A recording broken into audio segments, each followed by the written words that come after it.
We love the game, but real injuries, and we saw a lot of real injuries yesterday. It seems to happen every Sunday. It really hit the Houston Texans hard last night. That's where we began with 4-down territory, and we did see these massive injuries. J.J. Watt left the game with a leg injury. Today we found out he's done for the year with a tibia plateau fracture. Some reports, B-Mac, are saying that it's actually more serious than an ACL injury. Wow. You see the timeline of J.J. Watt, and it's tough because he's the face of the franchise. Obviously, we saw Houston strong and everything else that's going on, the millions of dollars he raised for the hurricane victims, and yet he's out for the year now with his leg fracture, and it's the second straight year that his season has ended prematurely. He did tweet this out this morning, and B-Mac, if there's one guy that doesn't have to apologize for anything, it's probably this guy, but I can't sugarcoat it. I'm devastated. All I wanted to do was be out there on that field for my teammates and this city. I'm sorry. They also lost Whitney Mercilus for the season with a pectoral tear. Bill O'Brien, the head coach, addressed the news today. Train doesn't stop moving.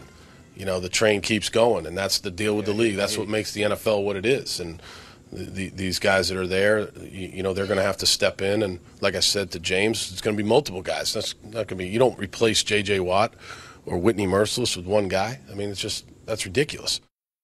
So, B-Mac, you know this better than most, being in the league for as long as you did, to win 2 Super Bowls. The train does go on, but you saw it even last night. They couldn't stop the Chiefs. How do they move on from a football sense without those 2 guys in their defense? It's going to be extremely difficult, but one thing they have in their favor outside of last year is the offense.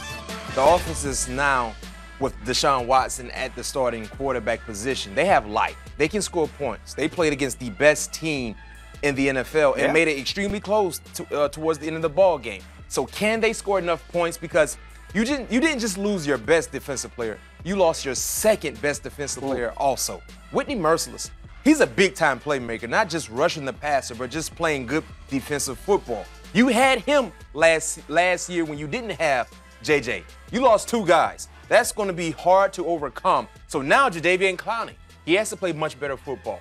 You know, McKinney, they have to play much better football. So collectively as a group, everybody needs to go above and beyond because they're going to need to score more points and find a way to get critical stops. They're going to bring in Lamar Houston apparently today to try to fill up that linebacker spot, the former Chicago Bears. But this is what you have to do now is kick the tires on some guys that might be out of the league because you just can't replace, as you mentioned, those 2 stars. Deshaun Watson, too much now to ask of the rookie to say, we got to put it on you, young fella, because the defense might struggle. You know what? I don't think they will say, Deshaun, we need you to do more.